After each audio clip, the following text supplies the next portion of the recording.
Shri O K Farooq, ഇപ്പോൾ കളമശ്ശേരിയിൽ നാം കണ്ടു, പലയിടങ്ങളിലും നാം കണ്ടുവരുന്നു, ഇതിനെതിരായി വലിയ ജാഗ്രതായ പ്രവർത്തനമാണ് സർക്കാർ ആസൂത്രണം ചെയ്യുന്നത്. കക്ഷി രാഷ്ട്രീയത്തിന് അതീതമായി അവിടെ കൈകോർക്കുന്നതിന് എന്തെങ്കിലും തടസ്സമുണ്ടോ നമുക്ക്?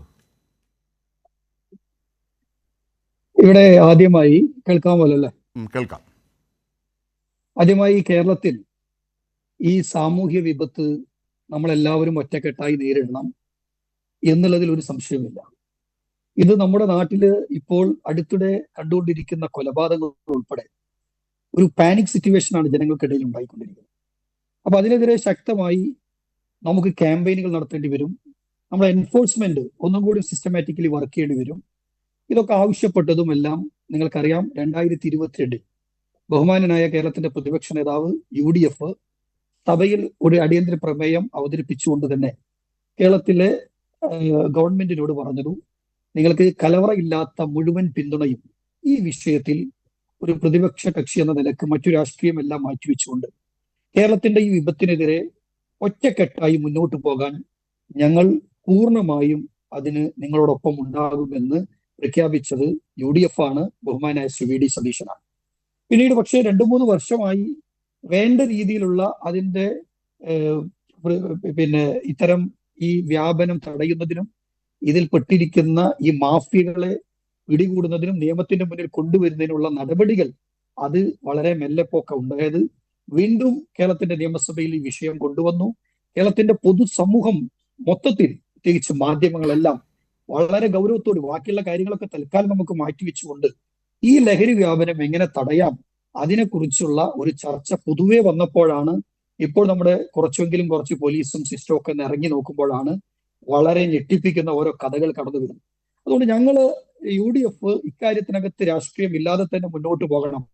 ആരും ആയിക്കോട്ടെ, ആരെ പിടിച്ചാൽ, ഞാൻ പറഞ്ഞു ഇതിനകത്ത് ആരും വരാം, ആരെ പിടിക്കപ്പെട്ട് കഴിഞ്ഞാലും അവർക്ക് നിയമ സംരക്ഷണം കൊടുക്കാതിരിക്കുക, അവർക്ക് ഒരു തരത്തിലും വക്കാലത്ത് പറയാതെ മുന്നോട്ട് എന്നുള്ള ഒരു പൊതു താല്പര്യത്തിൽ തന്നെയാണ് ഞങ്ങൾ മുന്നോട്ട് പോയിട്ടുള്ളത്.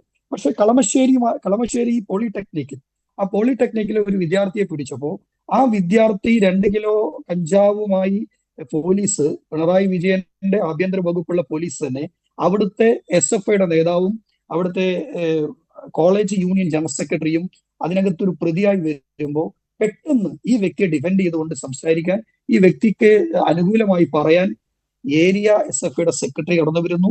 SFIയുടെ സംസ്ഥാന സെക്രട്ടറി നിർഭാഗ്യവശാൽ വന്നുകൊണ്ട് പറയുന്നു, ഞങ്ങൾ ഇതിനകത്ത് SFI ഇല്ല, SFIക്കാരനില്ല, ഞങ്ങളെ വെറുതെ കേസിൽ കൊണ്ടുവരികയാണ്.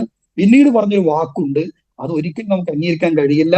ഈ അഭിരാജ് എന്ന് പറയുന്ന യൂണിയൻ ജനറൽ സെക്രട്ടറിക്ക് ചെറിയൊരു ജാഗ്രത കുറവുണ്ടായി എന്ന് മാത്രമേ ഉള്ളൂ എന്ന് ആദ്യം പറഞ്ഞു. അതാണ് ഇവിടെ ഇത്രയും വിഷയങ്ങൾക്ക് സാഹചര്യം ഉണ്ടായത്. പക്ഷേ ആദ്യം തന്നെ ഇവിടെ ഈ പോലീസിന്റെ നടപടികൾ കഴിഞ്ഞ ഉടൻ തന്നെ SFIയുടെ സംസ്ഥാന സെക്രട്ടറി പറയാണ്, ഇതിനകത്ത് ആരായാലും അവർ നിയമത്തിന്റെ മുന്നിൽ കൊണ്ടുവരട്ടെ, അവർക്ക് ശിക്ഷ മേടിച്ചു കൊടുക്കട്ടെ, ഞങ്ങൾ പാർട്ടിക്കാരാണെങ്കിൽ ഞങ്ങൾ പാർട്ടിയിൽ ഉണ്ടാകില്ല എന്ന് പറഞ്ഞാൽ ഈ വിഷയം തീർന്നിരുന്നു. പക്ഷെ ആദ്യം പറഞ്ഞത് ഇദ്ദേഹം SFIയുടെ നല്ലൊരു പ്രവർത്തകനാണ്, ഇദ്ദേഹം ഈ കോളേജിൽ മാതൃകാ പുരുഷോത്തമനാണ്, ഇദ്ദേഹത്തെ നിങ്ങൾ ഇങ്ങനെ പ്രതിക്കൂട്ടിൽ നിർത്താൻ പാടില്ലായിരുന്നു എന്ന് പറഞ്ഞുകൊണ്ട് ആദ്യം വരുന്നൊരു സാഹചര്യം ഉണ്ടായി.